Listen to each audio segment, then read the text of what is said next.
नमस्कार. Nannies Goan किचनमध्ये तुमचं खूप खूप स्वागत. तर आज आपण बनवतोय एकदम झटपट, हेल्दी आणि अगदी टेस्टी असणारी संध्याकाळच्या नाश्त्यासाठी एकदम मस्त अशी काकडीची भाकरी, किंवा तुम्ही याला काकडीचं धिरडं पण म्हणू शकता. कधी कधी काय होतं ना, आपल्याला वेळ अगदी कमी असतो, मेजरमेंट वगैरे घेऊन बसायला अजिबात वेळ नसतो, आणि तरीही अगदी टेस्टी आणि पोटभरीचं काहीतरी हवं असतं. त्यावेळी ही रेसिपी अगदी तुमच्यासाठी परफेक्ट आहे. ना खूप तयारीची गरज, ना खूप साहित्य, अगदी झटपट अशी ही रेसिपी बनते. चला सुरू करूया. इथे मी घेते 2 काकड्या. त्याचा देठाकडचा भाग थोडासा चाकून बघायचा. कधी कधी पूर्ण काकडी कडू असते, आणि या दोन्ही काकड्या आपल्याला पील करून घ्यायच्या आहेत. याच्या साली काढून टाकायच्या. एकदम कोवळ्या काकड्या असतील तर साल काढायची गरज नाही, डायरेक्ट तुम्ही किसून घेऊ शकता. आणि आपल्याला या दोन्ही काकड्या किसून घ्यायच्या आहेत. एकदम मोठ्या या साईजच्या आपल्याला नको आहेत. ही जी छोटी बाजू आहे किसणीची, त्याच्यात आपण या दोन्ही काकड्या किसून घेऊया. याच्यात तुम्ही बिया घातल्या तरी चालतील, पण एकदम खूप मोठ्या बिया असतील तर त्याआधी काढून टाकायच्या आणि मग ही काकडी किसून घ्यायची. आता ही काकडी किसून आपली 2 कप इतकी भरलेली आहे. आता याच्यात घालते चवीपुरतं मीठ, 2 कप गव्हाचं पीठ, अंदाजे 1 कप किंवा 1 कपपेक्षा कमी आपल्याला इथे गूळ घालायचा आहे. हे तुम्ही तुमच्या आवडीप्रमाणे घाला. या रेसिपीमध्ये एक अचूक माप वगैरे काही घ्यायची गरज नाही. तुमच्या आवडीप्रमाणे तुम्ही हे ॲडजस्ट करू शकता. याच्यात एक 2-3 मिरच्या, हिरव्या मिरच्या कापून घालायच्या. हे पण तुमच्या आवडीप्रमाणेच. मुलं खाणार असतील तर नाही घातल्या तरी चालतील, पण या हिरव्या मिरचीमुळे या भाकरीला एक छान चव येते. आणि याच्यात ॲड करते एक अर्धी वाटी खोबरं. आणि हे सगळं आता मिक्स करून घेऊया. आणि एक्स्ट्रा पाणी घालायची याच्यात गरज लागणार नाही.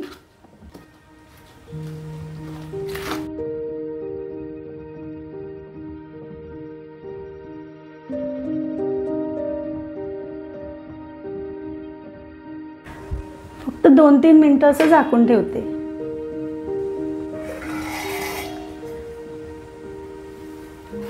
हे बघा, आता हे मिश्रण इतकं पातळ झालेलं आहे. आणि आपल्याला इतकंच पातळ हवं आहे, कारण आपण भाकरी थापणार नाही आहोत. जस्ट तव्यावर घालायची आणि पसरवायची. चला सुरू करूया. एकदम थोडंसं तेल घेते तव्यावर. इथे तुम्ही तूप पण वापरू शकता.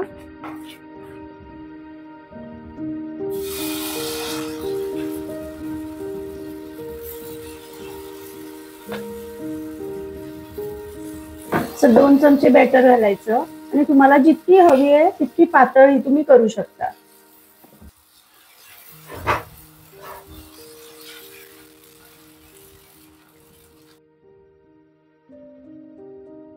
दोन मिनिटं हे झाकून ठेवूया.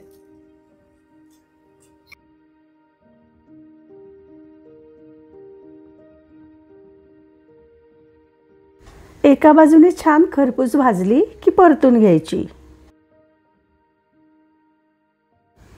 परत थोडंसं तूप घालूया आणि दोन्ही बाजूने छान खरपूस भाजून घ्यायची.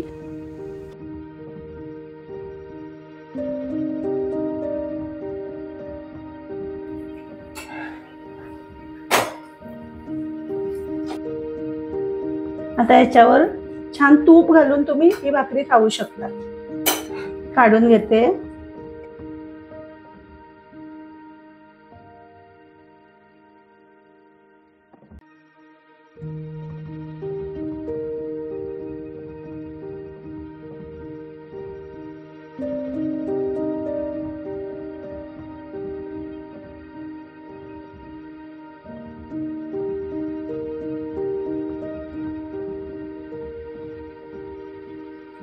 आणि ही तयार झाली आपली काकडीची भाकरी. याच्यात तुम्ही काहीही ॲड करू शकता. तुम्हाला आवडत असेल तर कढीपत्ता घाला, किंवा थोडंसं जिरं ॲड करा, ओली कोथिंबीर घाला. अगदी कशीही भाकरी मस्तच लागते. आणि सगळ्यात भारी म्हणजे अगदी हाताकडच्या साहित्यातही तयार होते. गरमागरम धिरड, वरून तूप किंवा लोणी किंवा दही घालून मस्त एन्जॉय करा. रेसिपी आवडली तर लाईक आणि शेअर करा. अशाच मस्त रेसिपी पाहण्यासाठी आमच्या चॅनलला सबस्क्राईब करा. परत भेटू लवकरच. तोपर्यंत स्वस्त रहा, मस्त रहा.